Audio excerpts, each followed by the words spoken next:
Hello, friends. Welcome back. My name is Carly, and this is Owning Authenticity. And we are coming back to a series that I started on the Gene Keys towards the beginning of 2023. I think it was like February of 2023 when I very first started with the activation sequence and taking the entire Gene Keys chart and breaking it down piece by piece, sphere by sphere, pathway by pathway. There is a lot. There's 28 pieces to the Gene Keys chart. So a lot of meat on the bone to chew through. And my original plan, I think I've said this on some other videos, so if you've heard it, it's a repeat, but that's okay. My original plan was to do them week by week by week, and like each week kind of take the next piece and knock it out. And great, I got a plan, all is well in the world, right? No, that's not how anything works in this universe. And it's fascinating because as I get to where we are now in the journey here, I'm recording this April 30th, 2024. And the Radiance sphere is where I'm at now. The next pathway will be the core stability pathway. And then the sphere of purpose will be the tail end of the activation sequence, which is the first part of the Gene Keys chart.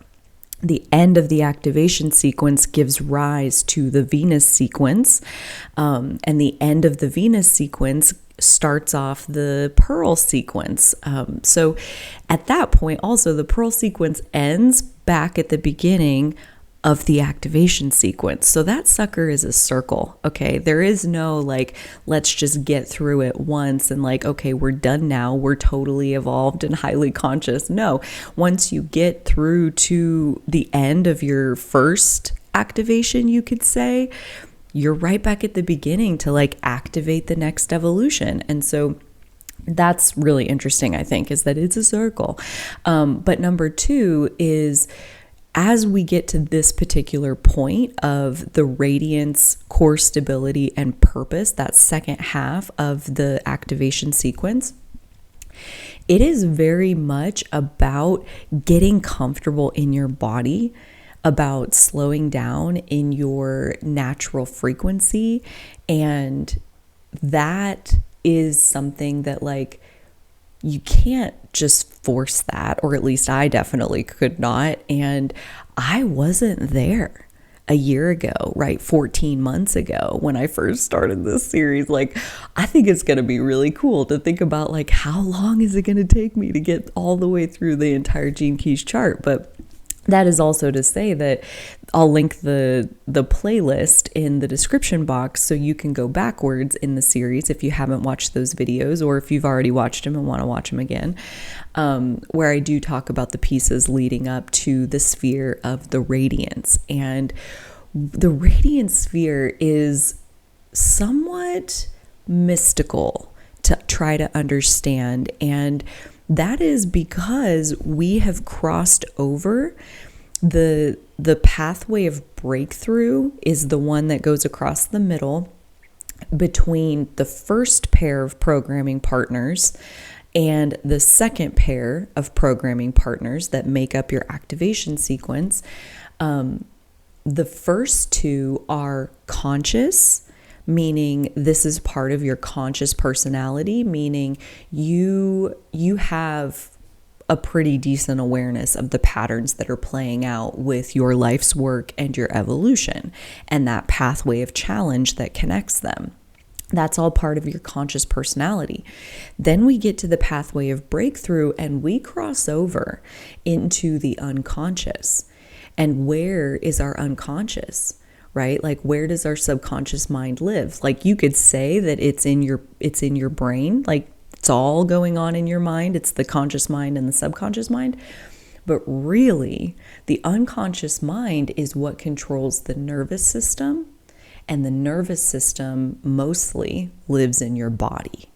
And so to go full circle with this, as far as like when you get to the radiance, the core stability, and your purpose, it's in your body.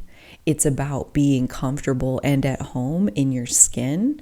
And again, I wasn't there 14 months ago, and I am only tiptoeing my way into that place now. And so, ta-da, it's time. It's time finally to go into the radiance. I'm so glad you're here. We're going to take it piece by piece. I am teaching out of this amazing book. Maybe you have it. This is the Gene Keys Golden Path, the Genius Sequence. So that's another name for the activation sequence. And you see the 4 bubbles that are highlighted there are the 4 spheres of the Genius Sequence. And this is a very somewhat thin little book because it's going through the pieces of the Gene Keys chart that have to do with the Genius Sequence or the activation sequence. There's then a book for the Venus sequence, the Pearl sequence. I think Richard Rudd has a couple other books on like the art of contemplation and all kinds of good stuff on his website. Highly recommend. I'll link his website in the description below. For those of you who may not know, Richard Rudd is the creator of the Gene Keys chart. Another fun fact for those who may not know, the Gene Keys chart is built on top of the human design chart, and the human design chart is built on top of your natal chart. So it's like they're stacked on top of each other. So really, when we're looking at the Gene Keys, it's like another another lens through which we can view your human design, which is to say like the unique energetic design of your particular human, right? Human design is all about the science of individuation. We are each 100% unique, and human design chart is aiming to show you what your unique energy is wired. And then how do they know how your energy is wired? They're pulling off your natal chart. They're pulling off of the unique astrological placements at the day, the moment, the location of your birth. And so it all comes back to astrology. But I do love Gene Keys, especially for I would say like the simplification of looking at the energies, like the shadow, the gift, and the city, like boiling it down into these 3 frequencies to look at exactly where your energy landed when you were born, and to take it like for example, your life's work at the top. And we talked about this in that video, if you go back to that one, but your life's work is the same thing as your sun sign. So like I'm a Gemini sun, my sun is at like 28 degrees of Gemini and some change, and that lands my life's work in gate 12. So like life's work and sun sign, same thing. The evolution sphere is your earth sign. So it's just a rebrand essentially of that piece of your natal chart. And then we get over here to the radiance, and the radiance is your design sun. So that's pulling off of a concept that is only on human design, and that is that your human design chart is made up of your conscious self and your unconscious self, or your personality being your conscious and your design being your unconscious. And the design side is pulled from where were all of the planets 88 days before you were born. Okay, and so the design sun, your design sun sign is where was the sun 88 days before you were born. And that's your radiance. And so that's what we're going to talk about today, is this piece of your unconscious, this piece that is very difficult to talk about in conscious terms because why? Because it lives in our body. Okay, so if for any reason all of this feels like just like totally not getting it, it's not clicking, I just want to put it out there that like, dude, it took me 14 months of like intentionally making this series to be able to get here. And I had been studying Gene Keys for like 2 years before that.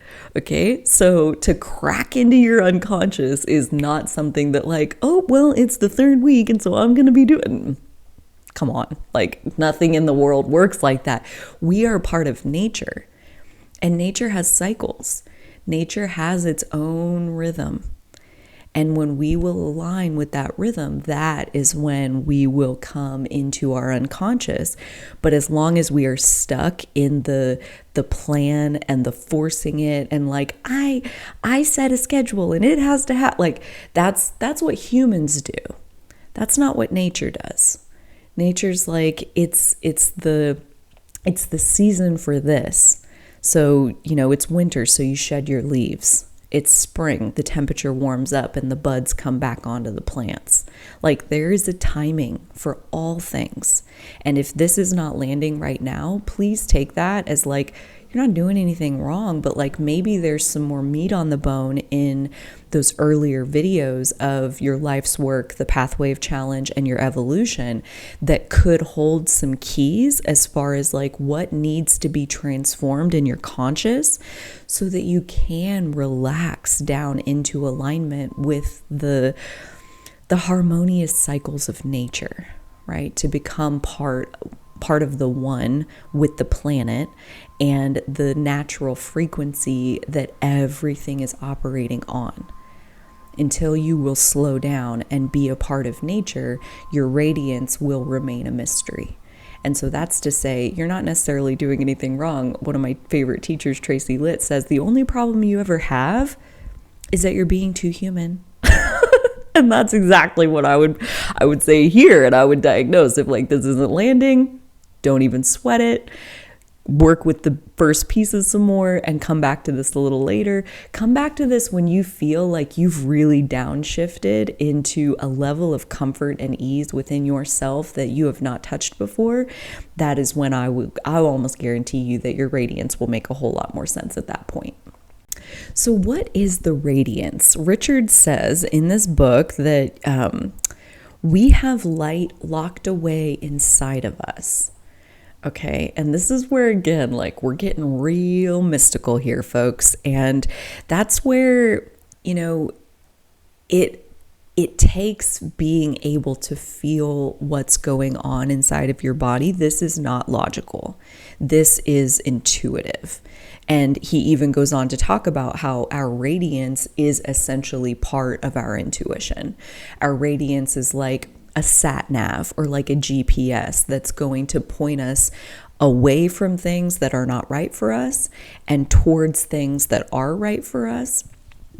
He also talks about how radiance is a huge part of our evolution as an individual and as a species. And if you'll remember back from when I did the evolution video, I talked about how, this is not just like making those huge leaps as far as like the caveman into like modern human. This is like you have a difficult conversation with your boss or with your spouse, and now you have evolved, right? Just from even like facing that one little edge of your fear, you've evolved. So there are many ways in every single day that we evolve as individuals, and the collective evolves as individuals evolve. So he talks about how the radiance is the tying together and like the coming together of physical and spiritual evolution. And I really love this line where he says, in fact, both forms of evolution are part of a single principle.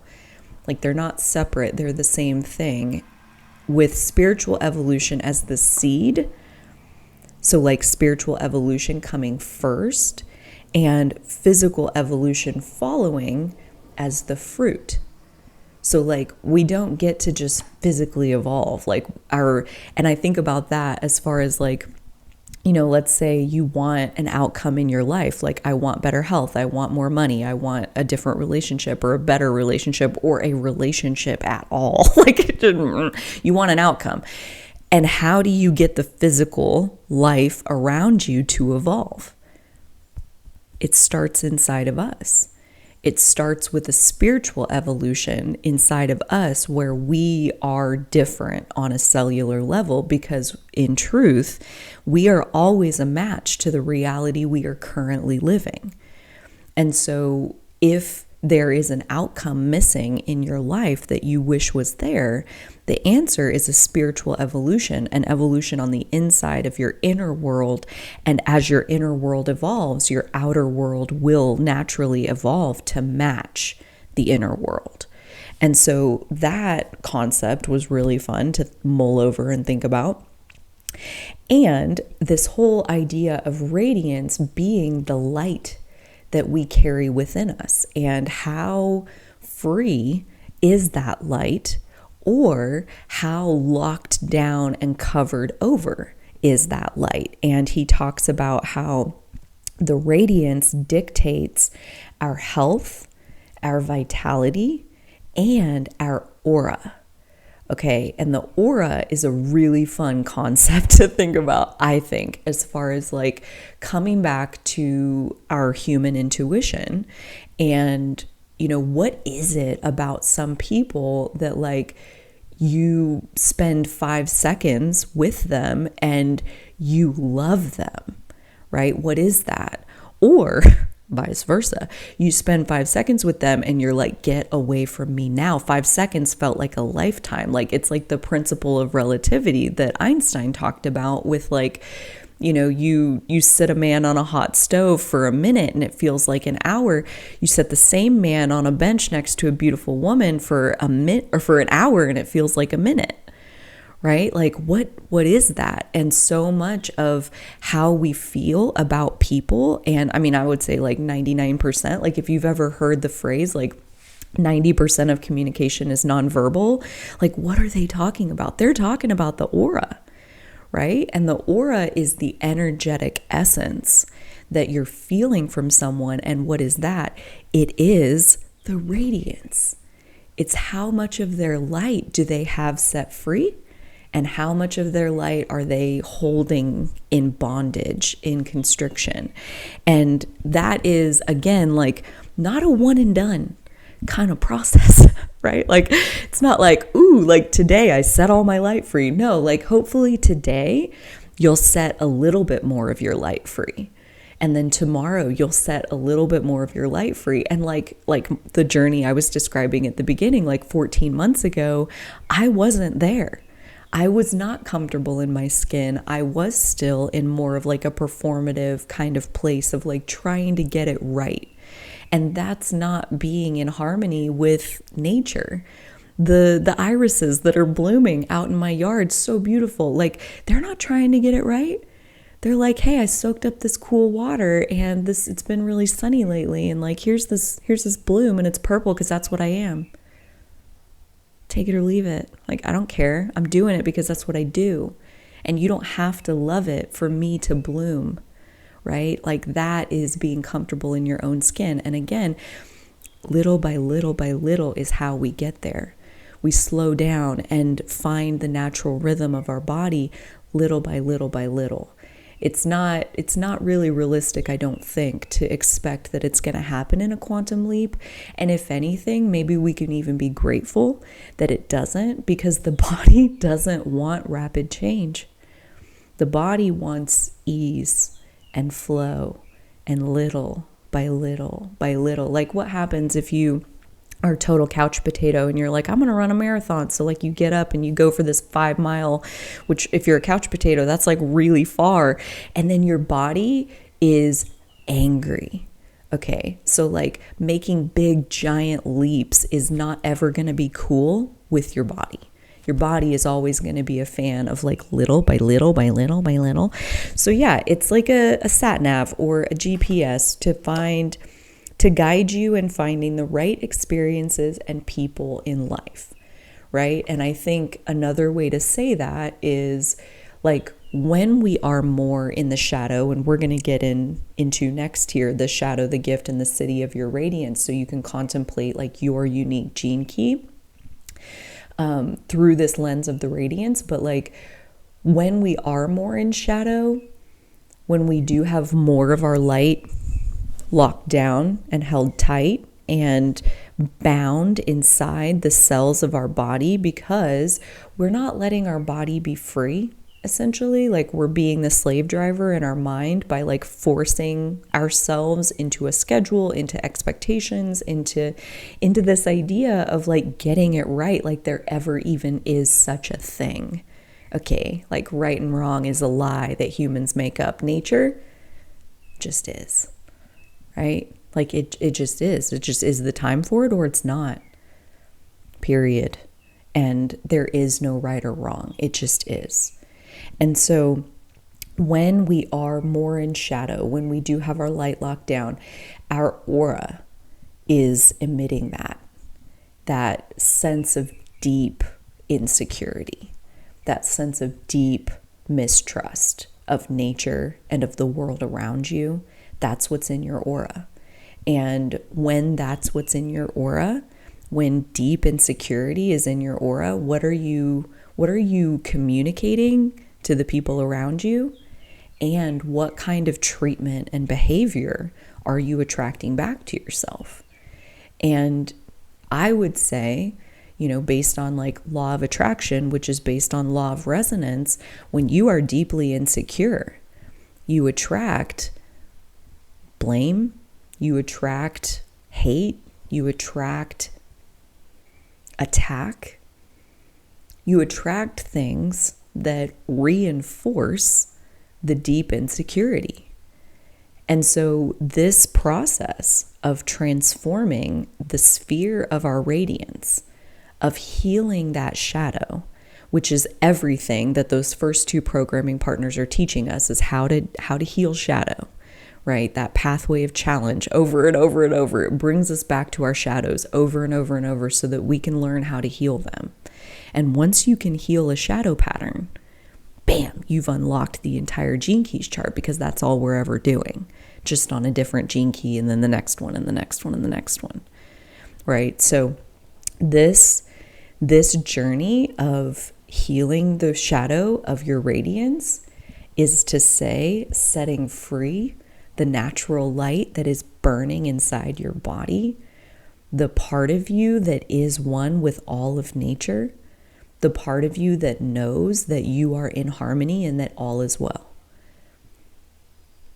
All is well. And what is that? Deep security, deep knowingness that all is well. The heartbeat of the universe, the earth spins, the sun moves. Like the sun doesn't move. We move around the sun rises. Like it just is.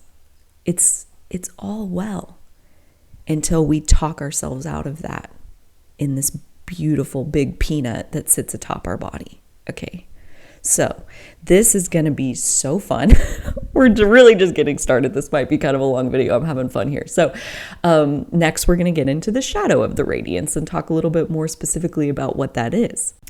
So in this section, he starts off by saying a pretty bold claim. Okay. And I want to emphasize this because, again, it possibly gives some context to like, why so deep on this radiant sphere? And Richard says, the shadow of your radiance is one of the most powerful internal forces that can undermine your life. Okay, I'm going to read that again. The shadow of your radiance is one of the most powerful internal forces that can undermine your life. So it's worth understanding. It's worth understanding how this exact shadow operates in your body, and that this is a really, this is a place where like we do have to go deep into our subconscious patterning, which is to say like outside of our conscious minds, which is to say like you can't think your way there. You got to feel your way there. You've got to quiet your mind and feel the sensation that's happening in your body to find this shadow. And so many humans on this planet have been traumatized into being totally cut off from their body. Their entire existence is happening above the neck, and they're getting almost nothing from their body. They're getting almost no sensation. They're getting almost no intuition, no guidance from their body. And if that's where we are, then we can't work with this shadow. We don't even know it's happening. And if you aren't aware of it, you can't change it. If you don't know that it's there, you can't heal it. And so this process of sinking into the body and going into our subconscious to work with what's there, it absolutely takes time and it takes safety. Change happens at the speed of safety. And so I'm actually I'll see if I can remember to put a card here for you, and I'll for sure link it in the description box, which is signaling safety on purpose. This is a video that I released not too long ago. And again, it's just so fascinating to look at where my contemplation and my growth is as I release each of these videos. It's I am legit chewing through the inside the body part of the healing so that I can even bring you this video. So cool. But yes, that signaling safety on purpose, I am safe. Going into my body has been a journey that has been going on for over 2 years. And it has not been, what I would say is that going into your body is not for the faint of heart. And if you've ever heard the phrase or read the book, I always struggle to pronounce his name, but it's Bessel van der Kolk, I think, wrote the book, The Body Keeps the Score. All unprocessed trauma and pain lives in our body. So when you start sinking into your body, it's important to have the right kind of expectation of what you're going to find there. It's like a fucking graveyard of all the shit from your past that you were not capable of processing in your psyche at that time. That you essentially, the beauty of this human vessel gives us the option of pressing snooze. It gives us the option of going into denial or numbing it out or dissociating from it. And now that's lodged in the body. And so going into our body to start working with these unconscious patterns, we're likely to find some things in there that we need support. We need support from a trained professional, from somebody to hold loving, non-judgmental space around us while we're doing this really somewhat intense work of resurfacing those physical sensations that we could not deal with when they happened. So please give yourself grace as you go through this journey of working with this particular shadow especially, and where we're headed as far as the pathway for stability and your purpose, right? I feel so many people are what's my purpose? What's my purpose? Well, I want to know my purpose. I want to live my purpose. And it's do you? Because the price to get there isn't free. Right? The amount of healing that we go through to get to the root of our genius sequence, aka our purpose. The journey through your body is not something that's going to happen in a day. So again, give yourself grace in that process, please, and thank you. And let's see. So the radiance, and I've touched on this already a little bit in the intro, but the shadow of our radiance is allowed to govern your life when you are out of kilter with the basic rhythms of life. And he goes on to talk about the Schumann resonance, which if you I may even find an example. There's lots of them on YouTube where you can just type in Schumann resonance and find a video. And it's basically just this sound. And that is the frequency, that's the hum of the earth. And if you will listen to that for even 60 seconds, I think you'll really understand what we're talking about here as far as is that how fast your life works? Is that how fast your energy is in your body? Is that how fast your brain moves? Or is it way faster? Right? Because the Schumann resonance, it's fucking chill. It'll put you to sleep pretty much. It's very slow. It's very slow and very boring if you're used to a lot of stimulation, right? And if you are calm and chill, it actually takes you even deeper into like a blissed out state of all is well. And, you know, that, again, it's like, that's kind of where we start to see on our own like journey, our own self-assessment of like, how in alignment are you with the harmony of like the natural rhythm of the planet? Because when you are, then your radiance is like unlocking, more light flooding into your body, more light flooding into your aura, more light touching the people around you, every single person that you come into contact with. But here, this paragraph is like so well said. Most modern human beings live lives that are out of synchronization with the organic pulse, which puts our bodies under stress and weakens our immune system. It also exerts a subtle influence over the way we behave in our daily lives, resulting in a worried, hurried lifestyle and a time-centric outlook rooted in an unconscious mistrust in the natural flow of life. Another way to say that is like believing, and I think a lot of people live here, like a lot of people live from that place of like, I have to make it happen. I need to hurry up and make myself bloom.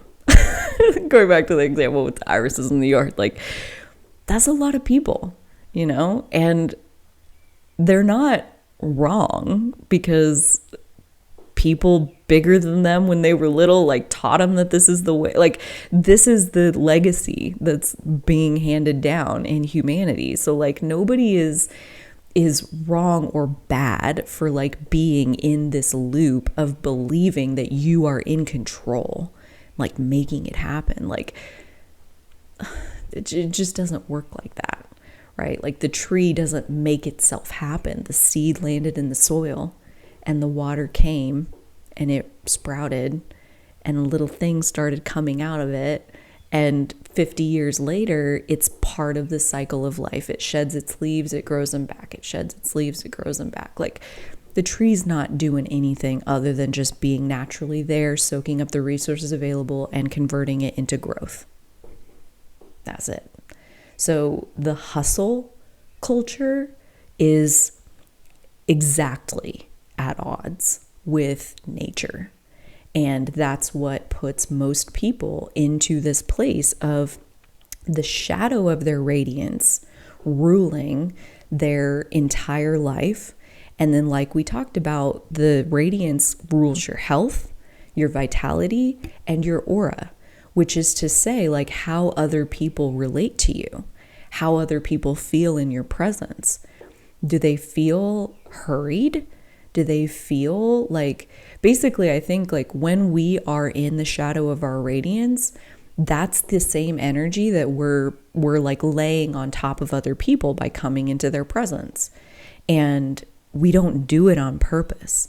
That's the whole point, is like, this is happening in your body. This is something that just is how you're relating to your body. Are you hurrying yourself through your life? Are you rushing towards outcomes that you feel like you need to make happen? Or are you the tree standing there waiting for it to rain, right? Like there's a big difference, and none of it is right or wrong. Again, that's a very human concept. In nature, it just is. It's worth noticing how you relate to your life and how you navigate through your life. And I really love this last little bit of that, of a time-centric outlook that's rooted in an unconscious mistrust in the natural flow of life. You know, the tree is standing there waiting for it to rain, and most people are like, it's not raining, it's not raining, it's not raining. I better go find some water. I better go get it. Or you just plant yourself where you are and let the natural cycle of life, like let the water evaporate off the ground and go up and make the clouds, and like then the rain comes back to, like, it is, it's happening. It's all happening the way that it's going to happen. And either we are in alignment with that and having a gentle ride inside of our body, or we're not. We're trying to make something happen faster than nature is wanting to deliver it to us. And all that doesn't change anything. It just makes it a harder ride on ourselves.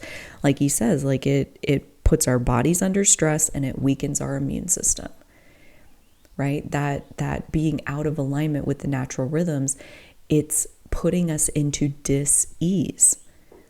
It gives rise to disease just because we won't slow down and let it be what it's trying to be.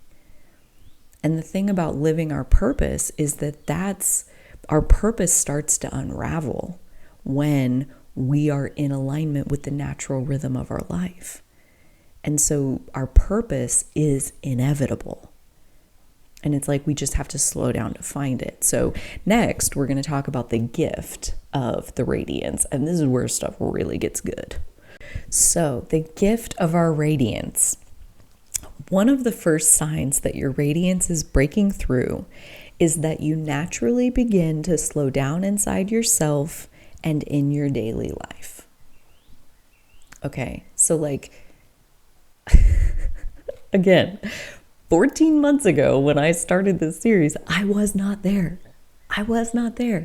Okay? Like even just, I think it's funny because the series itself of like letting it come as it's gonna come, like it's just such a beautiful reflection of like my own radiance opening up and my own willingness to slow down and just let it unfold. That like there is no force, there's no trying to make it happen, there's no like guilt tripping myself like, well, I started at 14 months ago and now I haven't even made one video. And like, I mean, I took like an 11-month break there in the middle where like it's not time yet. Okay, it's winter. Right? Like I'm dormant on this, and what are you gonna do? It just is. Can you accept it or not? And that, so to see this process of your radiance, like the gift of your radiance coming online, is basically like how settled do you feel inside your body, inside your skin? And that is where this is yes, this is happening in our unconscious and we cannot think our way there, but we can on purpose, intentionally signal safety to our body. We can practice things like walking slower. Okay, like most people zip everywhere. Like even just like I'm getting up to like go make a cup of coffee. I'm not doing it. And like walk real fast to get over there. And it's like little things like practicing being in your body while you're walking. And what does that mean? That means like feel your hips, feel your lower back. That's like letting you get up and move yourself from point A to point B. And you don't even have to think about it really. Like you have one intention, a flash of an intention, and like all of a sudden you're walking over there. And a lot of times like we'll be thinking about like, well, when I get back, I want to do this and I want to say this and oh, I want to write that in that email. Like you're thinking about all of these other things. Again, you're all up here instead of being in your body in that moment. Like there's nothing more powerful, I think, for unlocking these unconscious realms of our activation sequence, our genius sequence of getting in alignment with the purpose that we came here to live, than to be where your feet are. Be there, right? Like if you're walking to the bathroom, then be on the walk to the bathroom. And this sounds so simple that it's boring to somebody who's really up here, all tangled up in like the mind candy of getting to solve the everyday problems of life. And there's nothing wrong with that. We have these big, beautiful brains that are capable of so much. And it blocks you off from being with the majority of your power, which is inside your subconscious, which is inside your body. So be where your feet are is a practice that can really help you to slow down. And like another one that I've really practiced is like being with the pleasure of the moment. And really, there are so many pleasurable moments. Like, again, I think we can get so tangled up in the outcome that we're trying to get to. I want more followers. I want more money. I want more relationships. I want more of this, more of this, more of this. But it's like when you will be where you are, there is so much pleasure. Like right now, my window is open and like it keeps sucking the curtain in, and like just the flow of the curtain, it's so pretty. And every once in a while the wind comes back in and it's like rubbing on my legs, and like that breeze on my legs is like, it's such a yummy temperature. And like when you do walk, your hips feel so good. It's like, whoa, like get in those hip joints and really feel the fucking like mastery of the human body. Like the just, what is that word that I'm looking for? Doesn't matter. It feels so good. When you go to the bathroom, when you actually like relieve your bladder, the sensation of emptying your bladder is so delicious. Okay. Like there is pleasure in basically every single moment, every single moment when you will be where you are, right? Rather than living for the future or living in the past. Be where your feet are and slow down into your body in that moment. And it just gets more and more and more and more pleasurable. And so that is really the gift of our radiance, is being settled inside of our skin, aligning our body with the Schumann resonance. And that is when more and more and more of our gifts, the gift of our radiance, and really all of our gifts, like this slowing down inside your body, is how you get into your core stability, which will be the next video, which is how you unlock your purpose, which is what unlocks your Venus sequence, which is your heart opening, which is what unlocks your prosperity sequence, that pearl sequence that is the top, kind of the end all be all of the Gene Keys chart, which really just is the beginning of the next round, right? So this slowing down into your body, into the pleasure of getting to be inside each moment. Like even just this moment right here, like I love talking. I love it. Like when you're talking, like even just take a moment and like say a few words. Like you could even just say a few words and feel the vibration that it sends down into your body. Like I can feel it all the way down into my stomach. When I really focus on it, I can feel it down into the tops of my legs. Like there are so many opportunities for being in pleasure. And the more you're enjoying your life, the more tuned into nature you are. Like this place is heaven on earth. It is. Okay, we don't need to make it heaven on earth. It is heaven on earth. And either you're missing it or you're not. And a lot of people are missing it. And that's okay. And again, 14 months ago, I was missing it. I didn't get that. And so here we are today having this conversation about slowing down and the beauty and the pleasure of getting to do that. And so this, here's another couple quotes from the book here. Your radiance will tend to guide you towards healthier habits, which can be a part of your breakthrough. Like, for example, yesterday I was in this practice of like slowing down and knowing that it's all done. Like nature is bringing me the rain. Like I don't got to make the rain. Like I'm in this moment of like, I'm just here to enjoy this moment as much as possible. What would that version of me do in this moment? And the idea, sometimes like we want it so badly to be like, I'm going to cure cancer and I'm going to like change the world and I'm going to do all these things. The idea was, instead of like rushing back to your desk to play the video you pressed pause on when you came out here, like take the time, like the 3 minutes to like wash the apple and cut it up the way you like, so you can take a plate of apple back to your desk. And then when I got back here with the plate of apple, you know what I did? I didn't eat the apple. I sat here for like a solid 5 minutes with it on my desk because it smelled so good. It was so fragrant, the smell of the apple. And it just kept, I had the window open and it just kept like wafting up into my nose, and that apple smell was so yummy. And then by the time I actually like picked one of them up, my entire mouth let loose with like watering, because I'm like, apple. This place is heaven on earth. It really, really is. And how do you tune into that? You slow down and realize like it's all already done. Nature is doing it all. It's not for us to pull the levers and do the things and make it all happen. Like, this apple's right here. I can cut it up and I can smell this delicious smell. I can have this experience right here, right now. It's always available to us, always. And the only question is, are you missing it or not? And so your radiance will guide you towards the healthier habits, which can be a part of your breakthrough.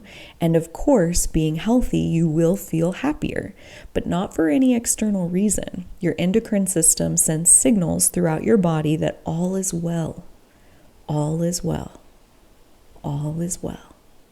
That's the secret to health right there. All is well. Already. Not because you made it well, not because you're going to get this thing done and then it'll be well. All is well, right here, right now. Be where your feet are, which results in the release of endorphins, right? Like knowing that all is well, smelling the apple, like it's delicious. It's a pleasurable moment right now. And that releases the endorphins, which lets the next moment have a better shot at being a pleasurable moment, which gives you the better shot at the next moment being a pleasurable moment. But how do you create that trajectory? You be in the pleasure right now.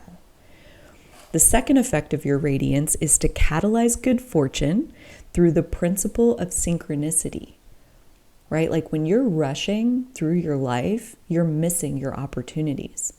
When you slow down and you tune into pleasure and you're doing things because it's fun and it's enjoyable and like it's the most fun thing that you can think to do, that's when you cross paths with, that's like we're headed to the purpose next, right? Like that's when you bring about your own good fortune, is when you will already be in pleasure. The feeling comes first and it comes from you. And so good fortune is feeling good. And when you feel good on the inside, the physical has to update to match that. It just has to. That's where the spiritual evolution is the seed and the physical evolution is the resulting fruit. Being in harmony with the wider quantum environment unlocks the higher purpose within your DNA, and your true destiny begins to unravel. And that's the part where most people are like trying to jump right there.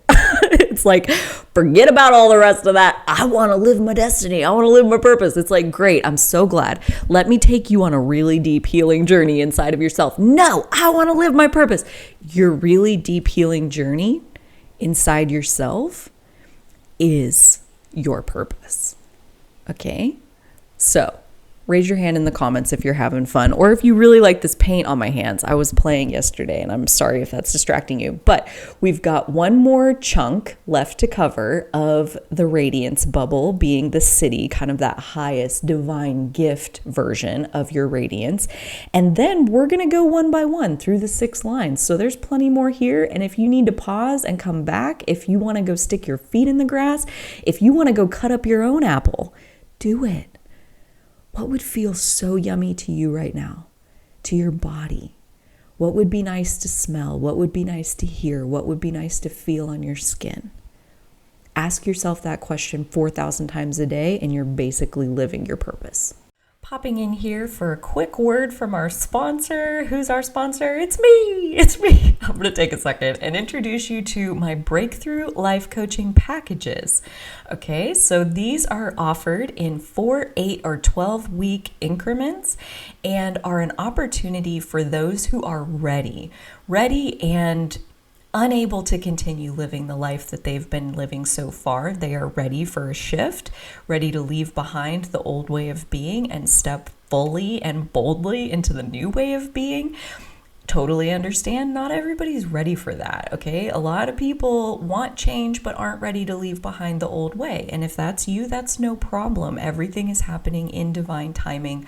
You are no exception to that. But for those who are ready to take life by the horns and show up in this world as the soul they were born to be, I am ready to hold space for you along that journey. So these are offered in 45-minute weekly sessions. Again, you can do 4 weeks, 8 weeks, or 12 weeks.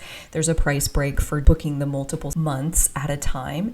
And as you take advantage of these containers, there are extra enhancements available to you. One of those enhancements is that my Sacred Circle community that I host every Saturday that meets on Zoom, that is an opportunity to connect with other spirit-led individuals from around the world, to have open, vulnerable, authentic conversations in a safe place.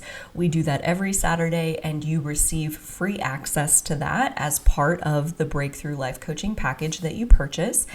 Also, you will get a bonus pre-recorded program called the Worthiness Habit, and that comes with 4 sessions designed to be a weekly session, and then 30 days worth of individual daily content to work with and deepen your default sense of worthiness into every cell of your being. So those 2 enhancements automatically come with your life coaching package, regardless of if you do 4, 8, or 12 weeks. And these sessions are done intuitively so that we can meet you where you are. The leading edge of every single person looks different, right? And where you're coming from, what you're wanting to move into, what change specifically that you need to make, that's going to be different for every single person. And so we do this intuitively so that it can be fully customized to where you are. And if you would like to request that we work with your natal chart, your human design chart, or your gene keys chart, that is totally an option that you are able to add on for no extra fee. We can ground your sessions into whichever chart you choose. So if you're finding this through gene keys, maybe you want to spend 8 or 12 weeks going through the individual pieces of your gene keys, those shadows and the patterns that are inside your life. And I am happy to hold space for you as you transform those into the light that is locked away in your beautiful body. I am here to support your transformation in whatever way feels good to you. If you would like more information, the link to check out those sessions, those packages, is in the description box, owningauthenticity.com. You can find all of my offers, including a link to sign up for my newsletter so that you stay in the loop and never miss anything that I'm offering. Thank you so much for being here.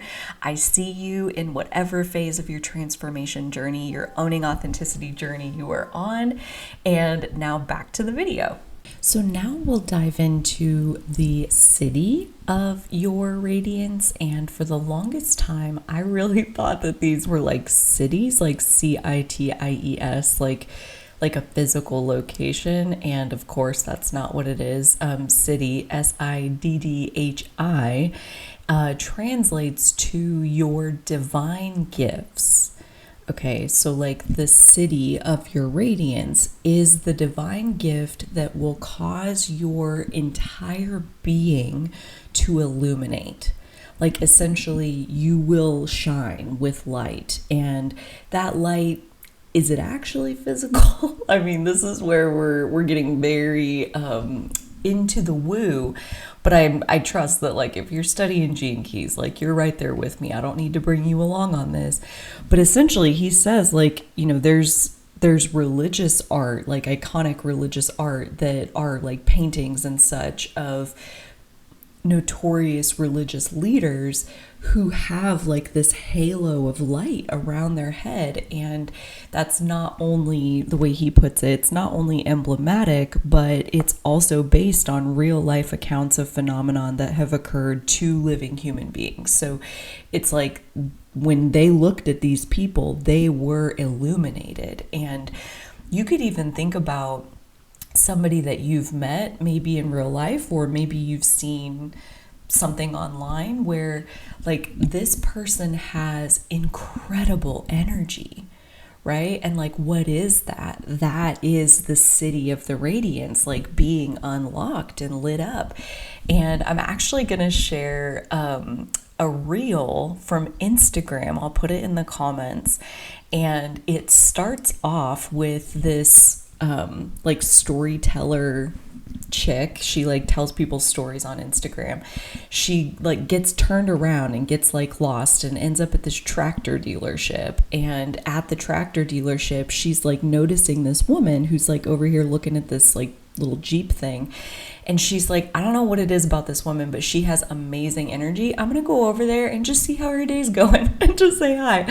And she ends up like meeting this woman. This woman has a farm like just up the road, and like she goes and like looks at the farm, and the woman like tells her story in this like about 5-minute reel. And it's just incredible. The woman herself, like you can see this is like the closest example I have of like a modern day, this person has amazing energy where she is just actually glowing. And that glow, it's kind of physical. It's kind of something our intuition is picking up on. And that's why, you know, like somebody who is super constricted themselves, who has not opened up a whole lot of their own light, is not in a position to perceive somebody else's light.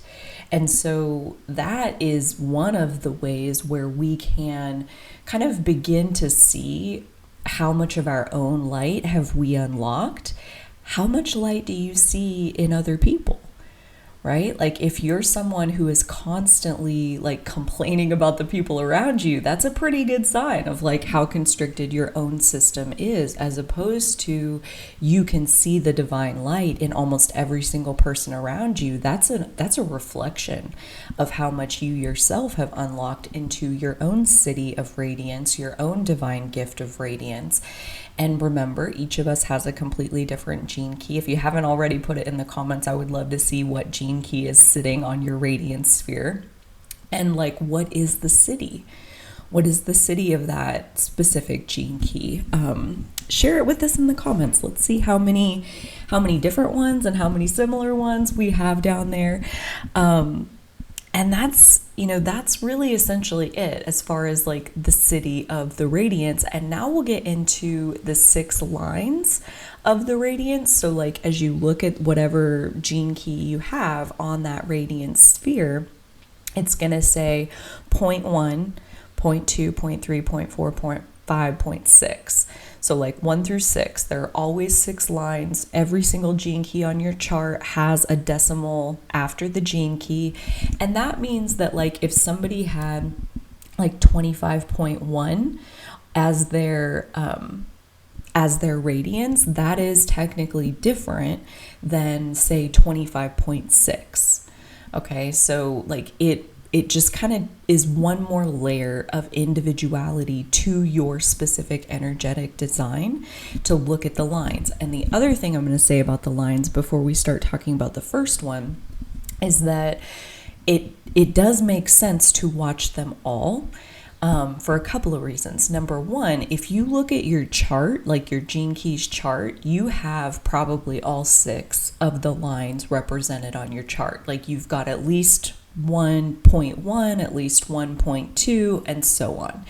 So there's a pattern to the 6 lines. Like number 1 almost always talks about solitude. Number 6 is the line of the role model. Line 5 is like universalization. Like they have these specific patterns.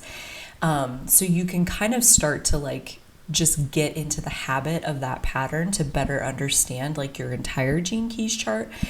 The other reason is the higher your line, so like let's say you do have like 25.6 is your radiance or 0.6. That means that like the higher the line, you're essentially like stacking the lines. Like the first line is really only about solitude. The second line is about solitude and then finding this union place. The third line is about solitude, finding union, and taking it one step further to experimentation. So like there's a stacking effect that happens with the lines. So listening through all of the lines gives you that chance to understand, like, really maybe the entire journey of your radiance, not just like skipping to the point 3 part, like this is what I am. Like, really, if you're point 3, you're kind of like 1, 2, and 3 as an example. I hope that makes sense. So first, we're going to start with line 1, and this is the line of solitude. And probably if you have 25.1, it's going to say solitude like on your chart. And the first line, radiance, requires solitude in order to achieve breakthrough. Remember, the radiance is the second half of the pathway of breakthrough. And so we're talking about like how to have that breakthrough. That's what we're looking at as we go through all 6 of the lines. But to have a breakthrough as a line 1, you need solitude, and not as an enforcement is how he puts it. Like, it needs to be a choice. Okay, so like there's, I think it's a song that's like, 1 is the loneliest number that you ever something. And like, there's a huge monumental Grand Canyon size difference between lonely and solitude. Okay, like enjoying one's company, like enjoying being in your own energy without distraction or interruption. Like, that has to be a choice, and typically that's going to be a journey for all of us, pretty much. Like, we're herd animals. We're wired for belonging and social connection. And so to actually enjoy being by ourselves is something that comes more easily to some than others, but for most of us, it's going to be a practice, and it's going to be also a reflection of your self-love. Right? Like, it's really difficult to enjoy being alone and to enjoy that solitude practice if you don't like yourself. Like, how much time do you spend with people that you hate? Probably not much. And the people that we hate, we tend to like try to get ourselves out of their company. We tend to distract ourselves from them. We tend to fight with them or pick fights with them. And when that person that you don't like is you, solitude is really hard to come by. All radiance, no matter which line it is filtered through, begins its breakthrough by means of a deep love of solitude. And that's what I'm talking about with, like, these lines are stacked. And so no matter what line you have, whether it's 1 or one of the other 5 numbers, you have the line 1 as part of your radiance. So all radiance, no matter which line it is filtered through, begins its breakthrough by means of a deep love of solitude. The measure of your radiance is how close it makes you feel to others rather than how distant. This is a statement worthy of deep contemplation, right? Like, the measure of your radiance is how close it makes you feel to others rather than how distant. Like, being in solitude, being by yourself, does it make you feel closer to others? Or are you lonely?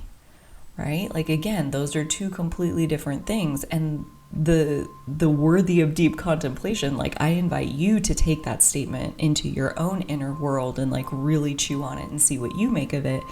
But for me, what I get out of it is like, when we are alone, when we will turn inward, when we will sink into the roots of our soul, there is only oneness. There's only God, there's only source energy, there's only the infinite connection to all. So when you are without distraction, which is to say in solitude, you have the best possible chance of finding your way back to that oneness that we are all a part of. And so from a place of deep solitude, you can actually tap into the all. You can tap into the part of yourself that is the part of me, right? Like, my higher self is your higher self is my higher self. Like, we're all going back to the same ocean, okay? Like, yes, we are all unique and we are all individuals, but we are all connected. And so the measure of your radiance is how close it makes you feel to others rather than how distant. How much a part of the oneness are you is another way of saying that, I think.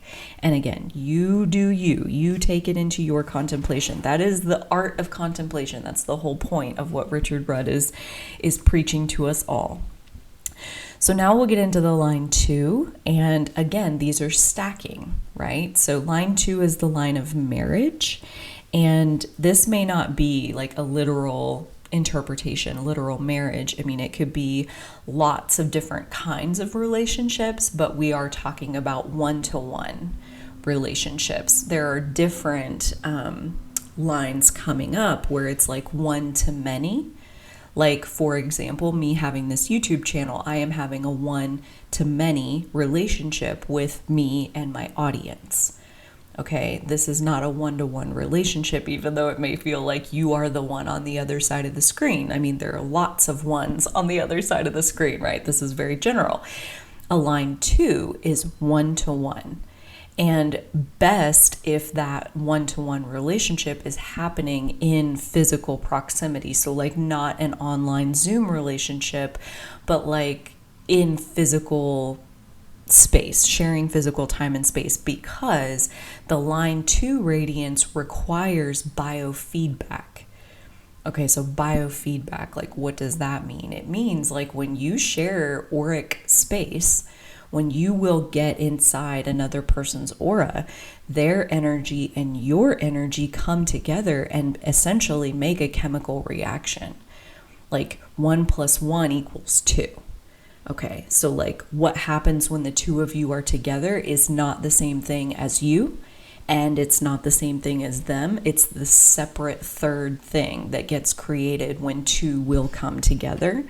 So that biofeedback process is required for a second line to have its breakthrough. So again, it could be one person that you have that up close relationship with. It could be different people over the course of your life. It could be an actual husband. It could be a business partner, a best friend. I mean, it's the sky's the limit. It just needs that biofeedback. So somebody that you share close auric space with on a regular basis. And that could also be nature. Okay, like this one-to-one relationship, it could be a freaking tree. The tree has an electromagnetic field. And if you will go stand in the auric space of this living thing, it could be a dog, it could be a cat. I mean, it just has to be an electromagnetic field that you are regularly exposing yourself to. And that's why line 2s can often have their awakenings tied to nature in some way.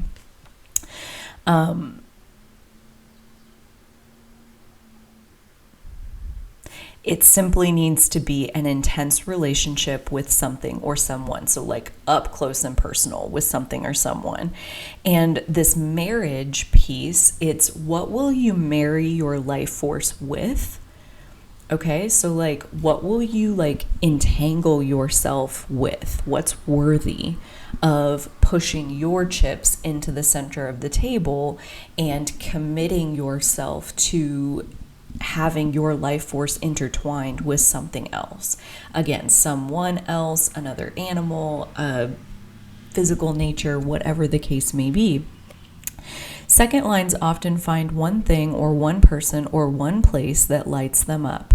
And until you give your attention to that relationship, your radiance will remain, in a sense, unplugged.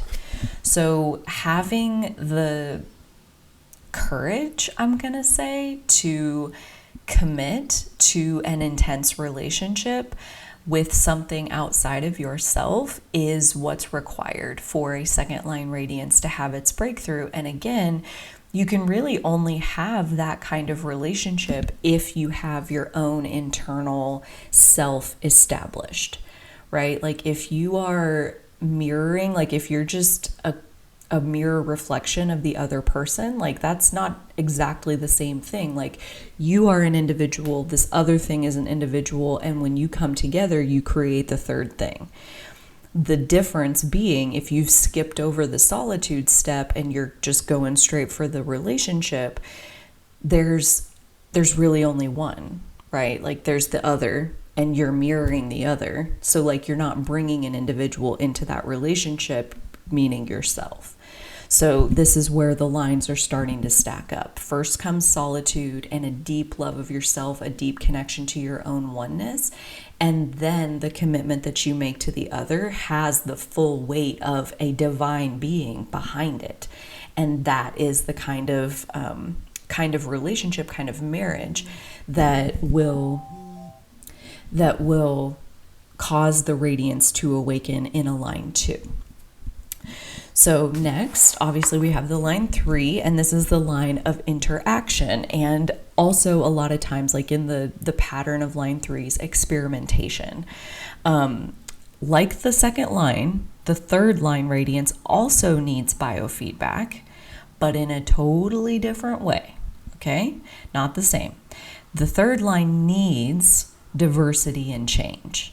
So where the second line is likely to like make this deep commitment and have this one-on-one relationship that lasts a really long time, the third line, not that they can't have that, but that the one-on-one relationship that they have that lasts a long time better have time and space opened up and carved out and prioritized and allowed and valued, where I am not only in this one-on-one relationship, I'm also having all of these other business relationships and friendships and nature relationships and animal relationships, and like the diversity of time and space and people and places, and all of that is required. Like there needs to be the diversity of biofeedback. Like I can't just have one person's biofeedback.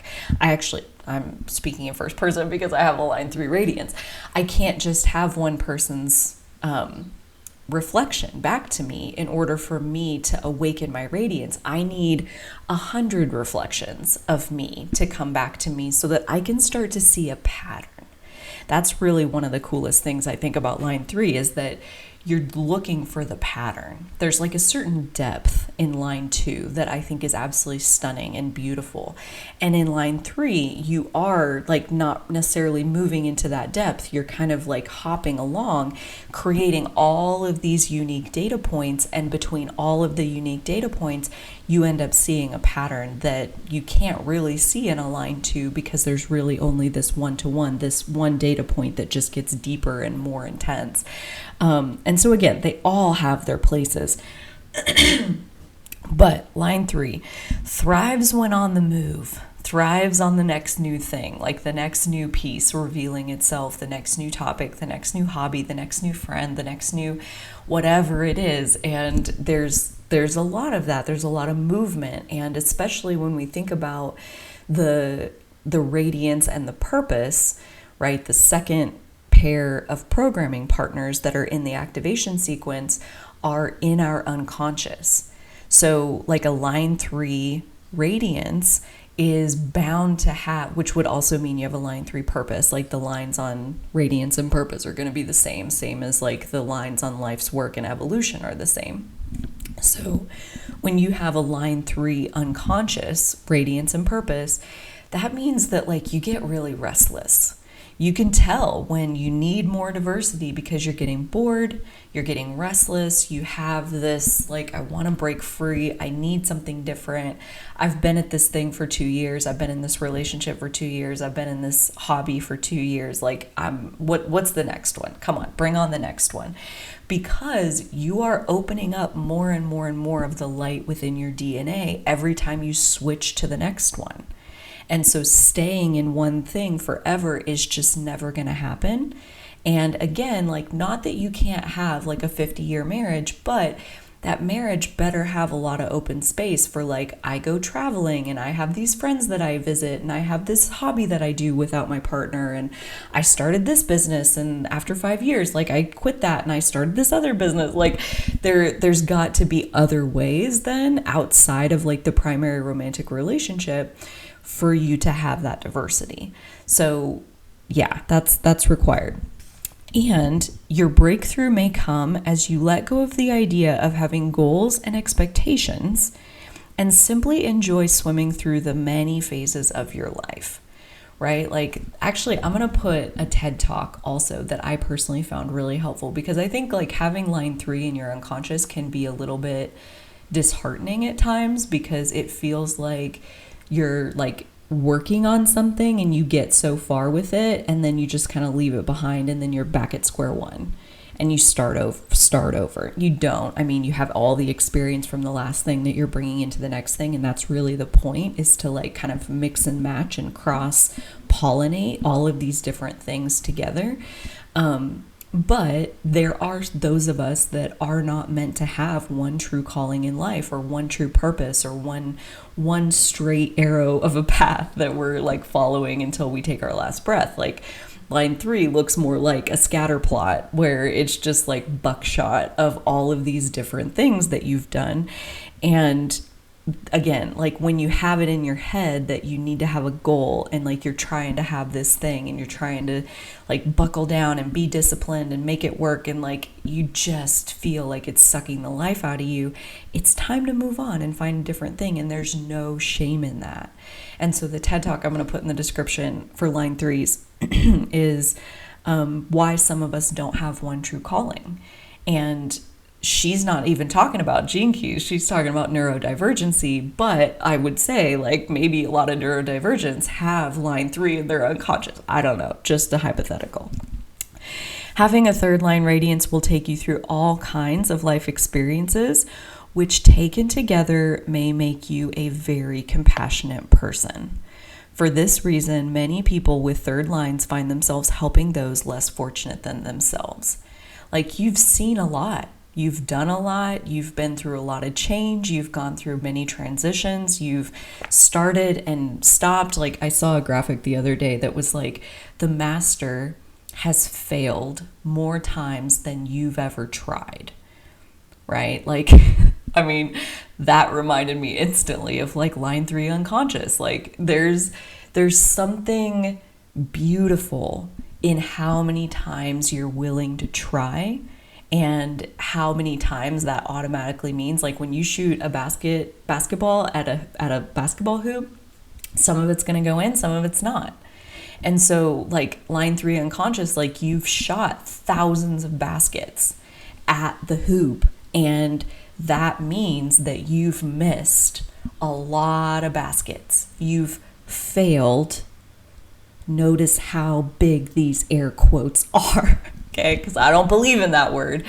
But like, society would look at it, and this is the part that can really sink into our own conditioning that we're working on, like kind of shedding these layers. But like, you've failed so many things and so many times that like, that's where the compassion comes from. You have compassion for other people who are like, I really wanted to make it work and I can't. And you're like, dude, I get that.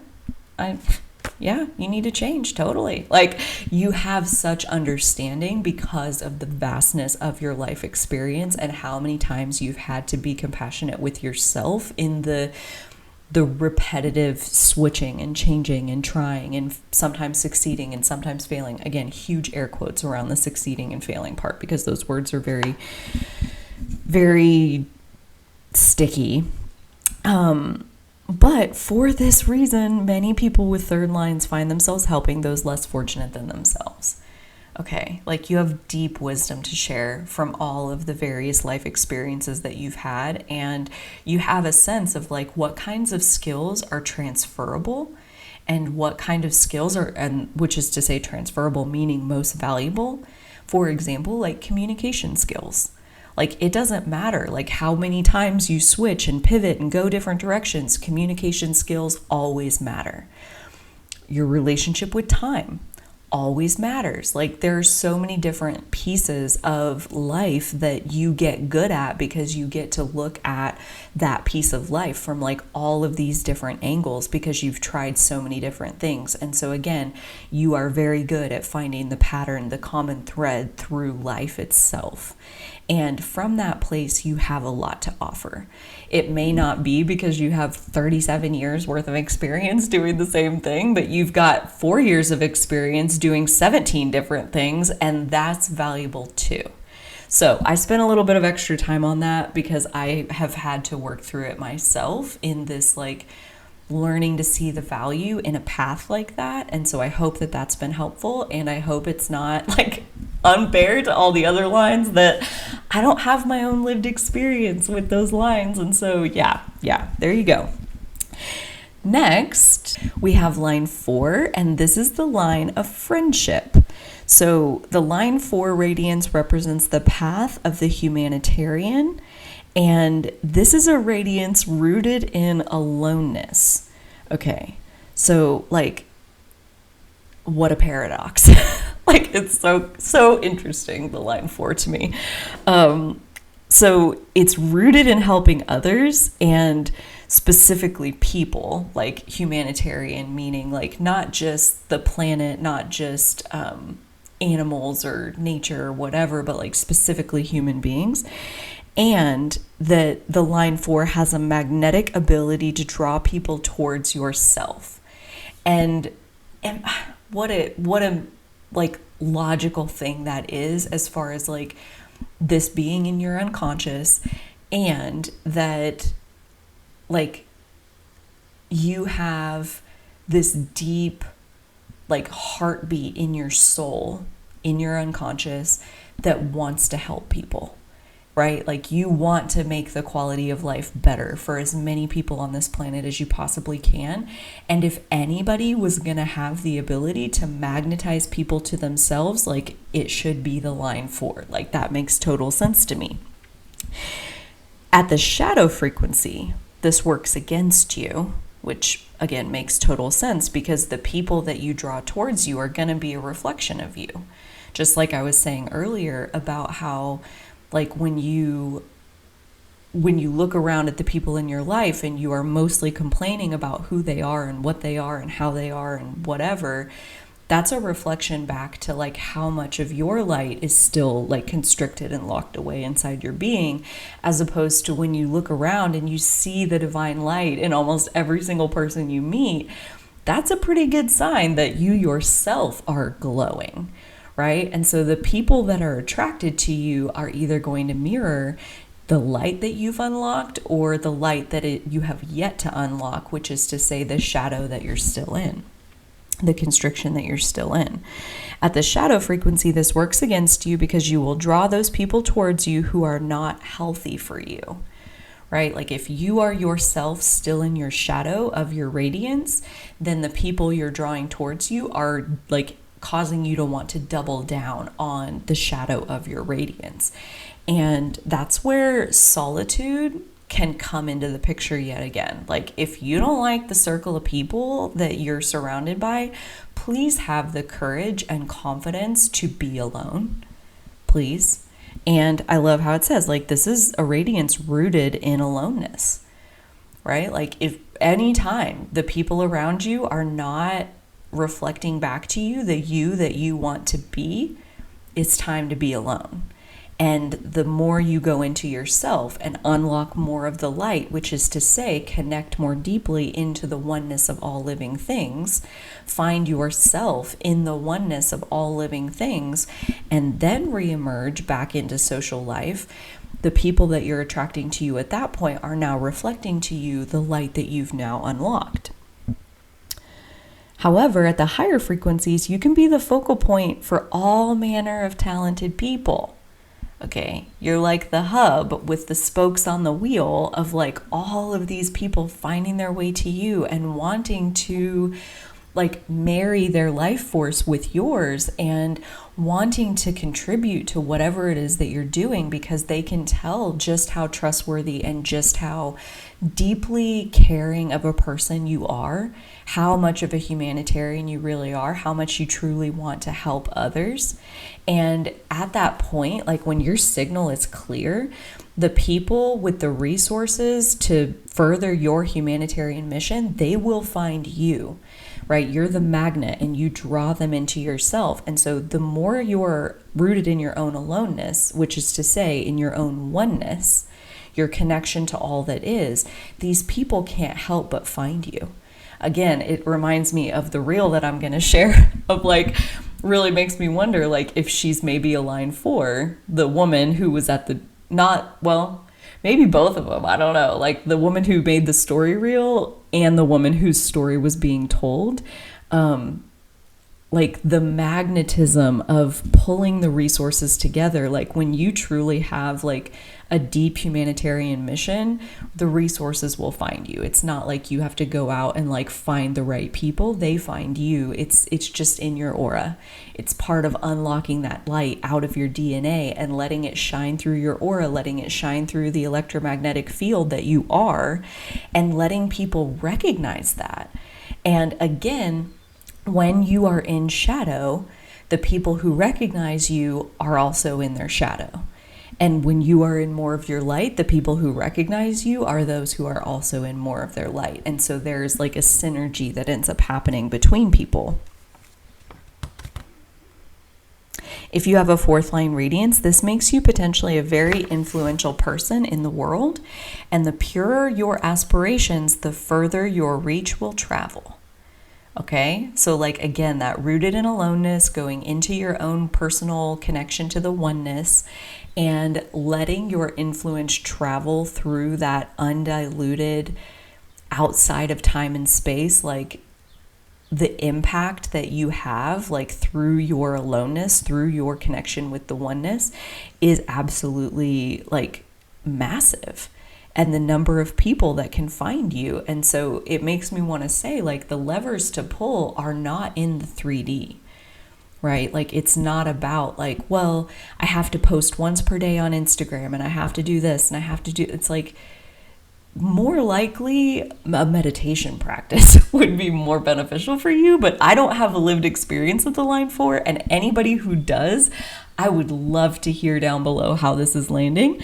On a personal level, your body thrives when you are in the company of those you love and trust. And see here, like those you love and trust, like it's not about like a one-to-one relationship. It's not about like just one other person. It's not about like a ton of other people. It's about the quality of those relationships. And probably there will be multiple of them because again, we're stacked on top of the line 3. Right? Like we're coming through the lines of 1, 2, 3, and now we're at 4. So there is some variety in that circle of those you love and trust. The worst thing you can therefore do is cut yourself off from your community.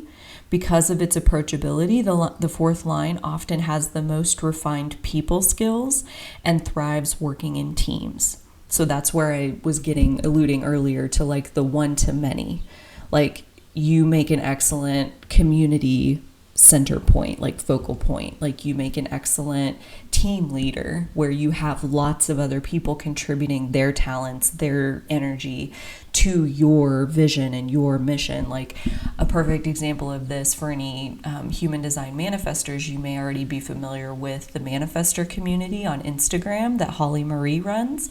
She's a fourth line unconscious. I think she's a 2-4 maybe. So yeah, like attracting all of these different people to you who have this diverse range of talents, and then you have the people skills to be able to get on with anybody and everybody that comes to you that wants to help further your humanitarian mission. At its highest level, the radiance of the fourth line can reach out and open up the hearts of other people. Stunning. Absolutely stunning. And obviously, that's at its highest level. And it makes me think that like probably in shadow, and this is again like I'm asking a question to any with a fourth line radiance of like probably in shadow, like you almost have a little bit of like an opposite impact on people, like where at its highest levels you can reach out and open up the hearts of other people. Either at shadow you're a hermit and like you don't want to interact with people at all. That's my first guess and first option. And second guess would be like when you do interact with people, you have something of like a repulsive, repelling effect on them where like they don't want to open up to you. Like they don't trust you. They don't show you love. And like I'm getting all of that just because like it's describing like what it's like at the highest, and then at shadow I would imagine it's like the reciprocal of that. And so the less open-hearted people are towards you would be another sign of like get back in your aloneness, root back into your oneness, and possibly shift either shift the people that you're attracting into your life, or shift what parts of those people that you have attracted, like what parts they're showing you, how open they are to you. Like, not necessarily that like everybody's got to go and I need all new people. Like, like if you slip back into your own shadow, like the people around you may start showing you something different. I don't know that for sure. I don't have a lived experience of a line 4 radiance. I would love to hear from you in the comments. So next we'll look at the line 5, and this is the line of impact. Okay. The 5th line radiance has a higher purpose designed to have a wide impact on society. Of all the lines, the 5th line radiance is the most beguiling and mysterious. Okay. And this is the 5th line, like, never ceases to amaze me. Like, never, it is mysterious and therefore like quite intriguing as far as like how it works, like the energetic design of the 5th line. If you have a 5th line radiance, other people will always sense that there is something special about you, which I can vouch for. Not because I have a 5th line radiance or like 5th line in the top 2 either, but like because I've been around 5th lines of like lots of 3-5s. I've had relationships, friendships, and personal like romantic relationships with several different 3-5s, and there is just something so magnetic about them. And it doesn't matter what your outer role is, people are really drawn to the inner essence. If you shy away from your power, you will therefore be hiding your light under a bushel. As a 5th line, you may feel that others have unrealistic expectation of you, and this may be true, but you shouldn't let it stop you from having a positive impact on the world.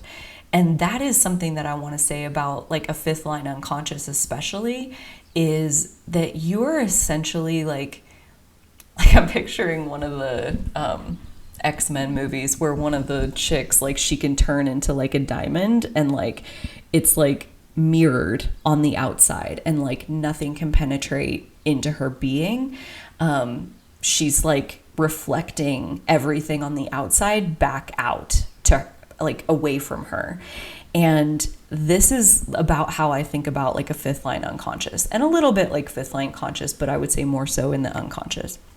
And that is like when people look at you, like they see what they want to see and they don't really see you.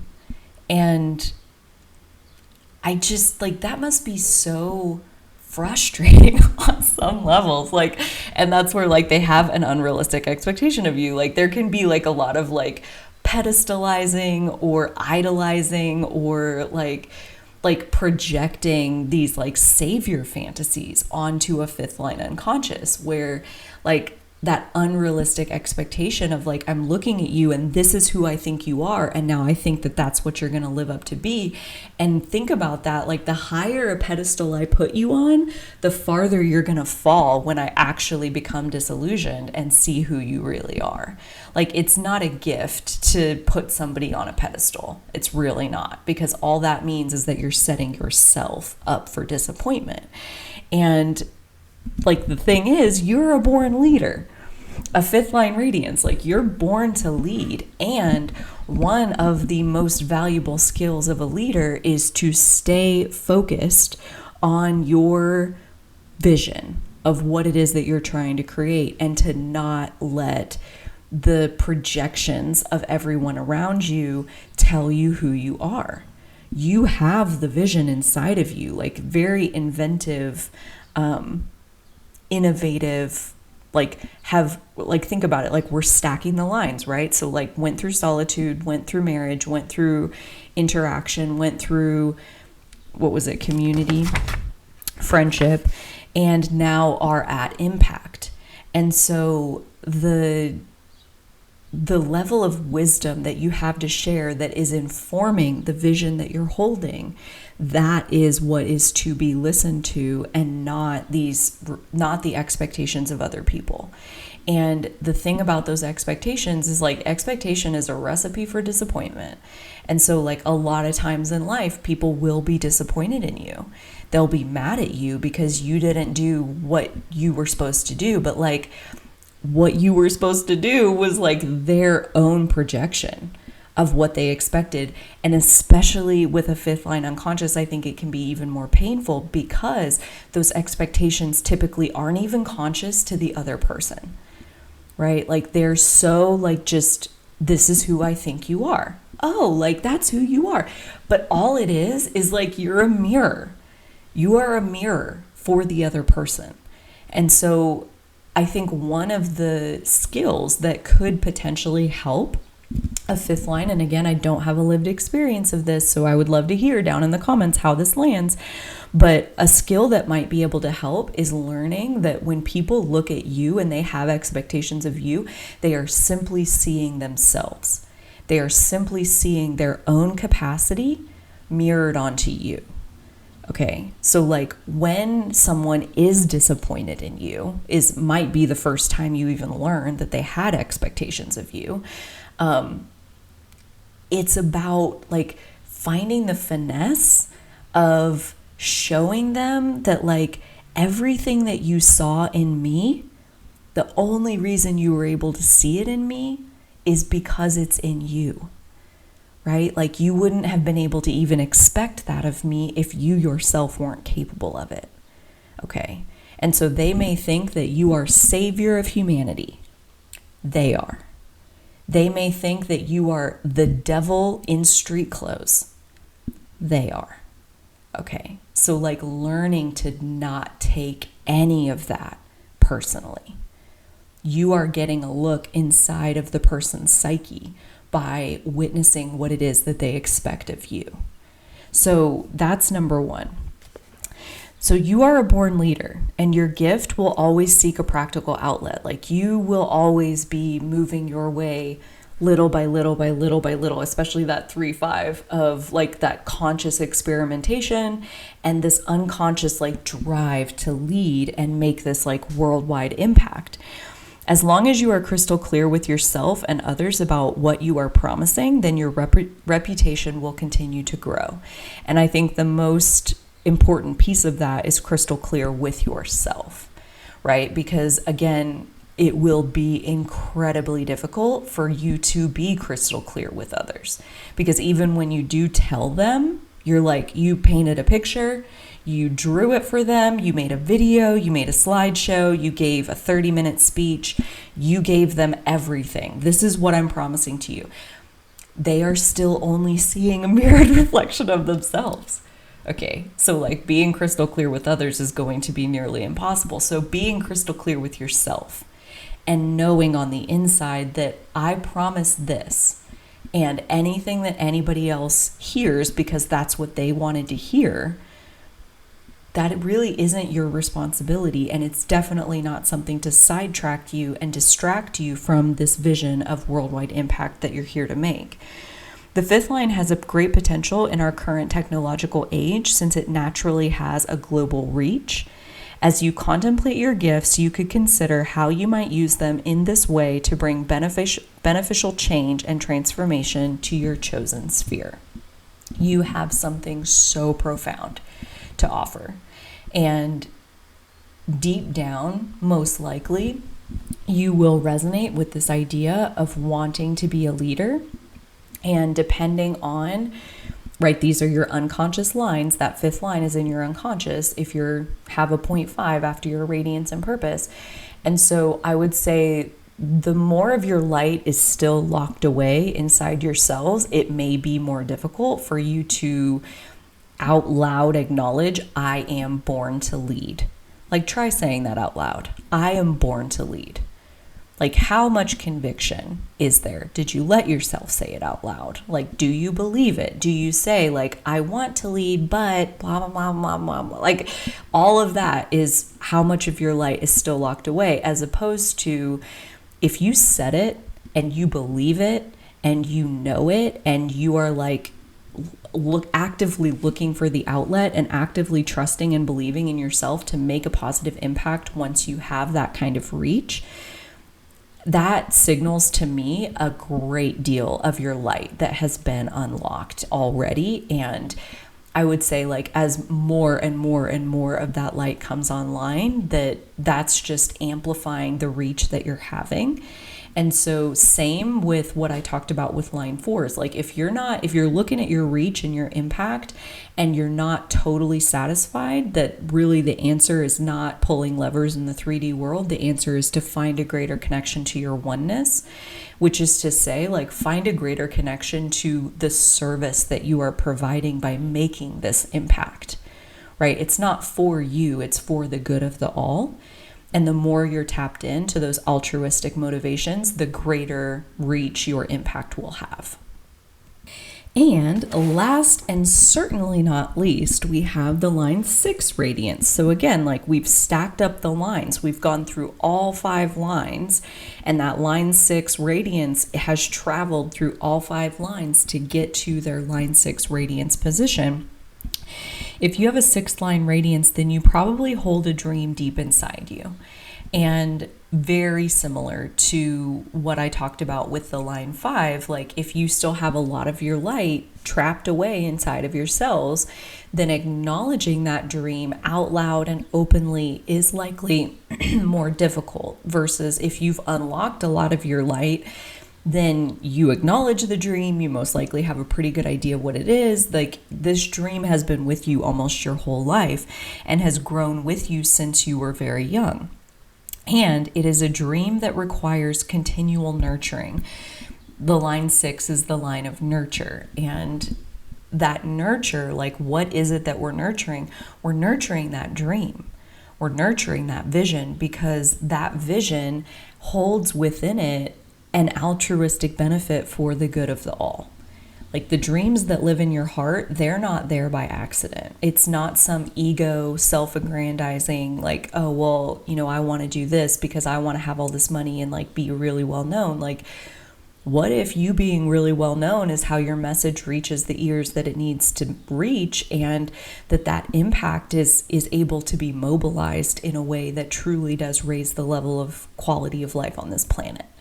Right? Like, you being well known is not for your ego. If that's the dream that lives in your heart, you want to be a professional public speaker, you want to be making movies or documentaries, you want to be writing books, you want to, like, a New York Times best-selling book. Like, that sounds like it's for your ego. With a line 6 radiance, chances are it's like that's how your intuition is communicating to you just how widely read your words need to be in order for you to achieve this dream of this impact that you're here to make. So the dream is what requires continual nurturing, and your dream will go through many mutations over the course of your life, and it is important not to give up hope. Okay, like, just because the dream shifts a little bit and then changes a little bit more and then clarifies a little bit more, like, it's going to grow and evolve, same as a child. And it's gonna happen. Like, that's the other thing. Like, if you have this dream inside you, it needs to happen. That's why you're holding it inside you. And so the line 6, it takes a while. Like, we've stacked all the lines. We have experience in all of the lines to get to this dream that the line 6 is holding, unfolding in the physical. Your radiance contains the necessary energetic ingredients of magnetism and experience to bring about the fulfillment of your dream, which is to say, if you have the dream, it's going to happen. So just, like, don't even hope for it. Just know that this is inevitable. The seed of this dream is planted within you for a reason, and it will eventually grow into a full-blown tree that bears fruit. Okay, like, that ship has sailed just because you have the dream. With a 6th line, you may not even have a clear picture of the dream inside you, totally okay, although you probably sense its presence. And again, I think that goes back to, like, how much of your light have you unlocked within you, and, like, how much of this journey through all the lines have you taken.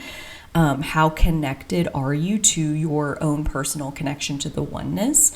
Because again, the dream may seem like it's for you. It's not. It's for the good of the all. And so the more connected you are to being in service of the good of the all, the more that dream is going to be revealed to you personally. So you therefore have to be very patient as the dream unfolds. Every experience that comes your way is an opportunity to polish the dream and give it more definition.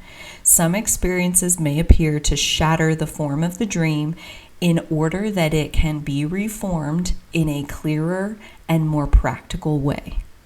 Okay, so like if and when your dream gets knocked about a bit and like pieces get chipped off, or the entire thing seems like it just blew up in your face, that is right on time. And that is so that the actual more practical, more achievable, more deployable version of the dream can come into view for you.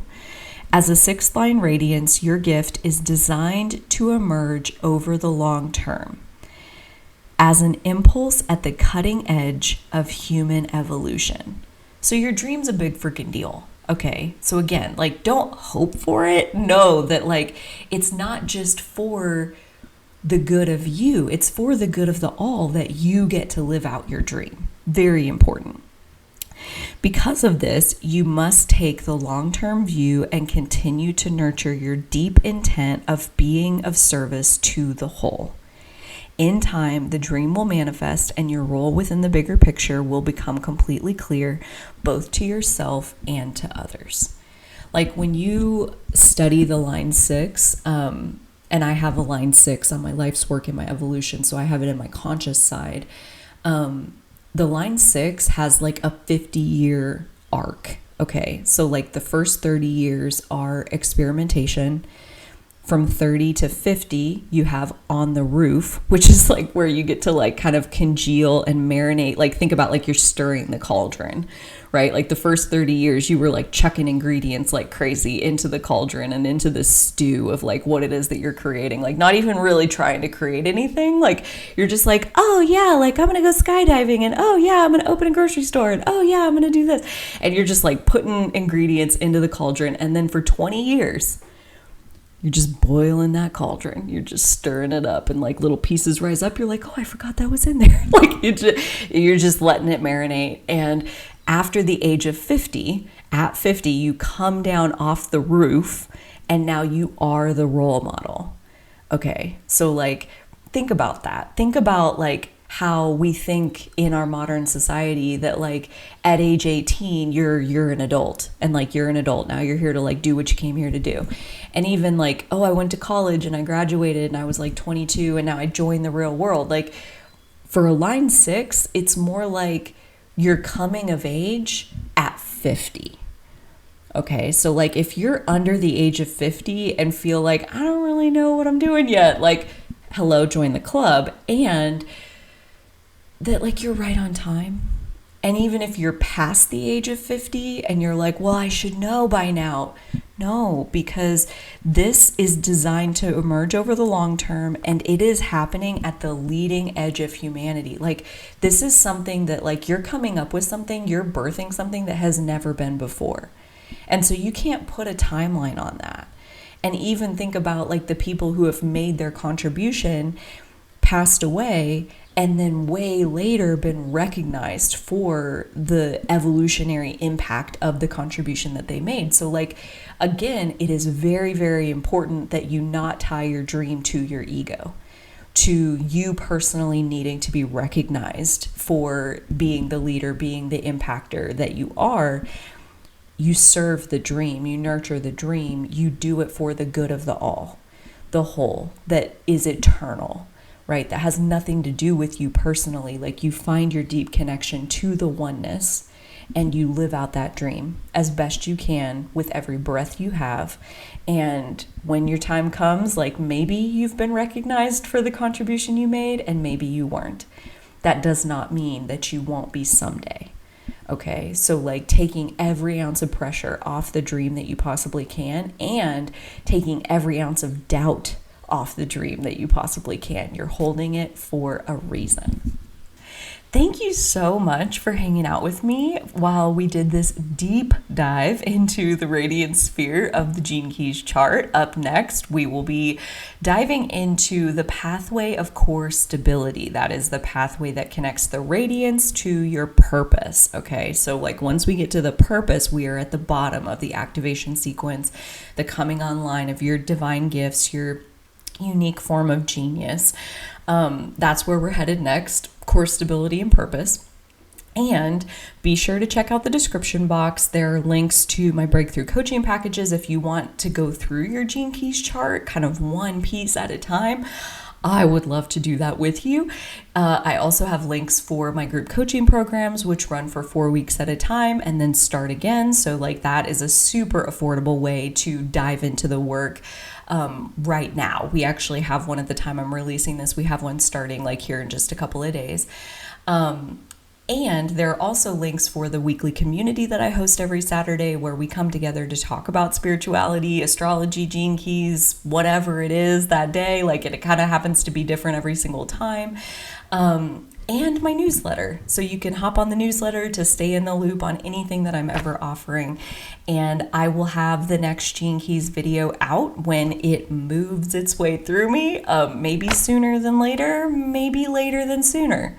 We shall see. We shall find out. So until next time, I do hope that you will take very good care of your precious self. And so will I. Okay, bye.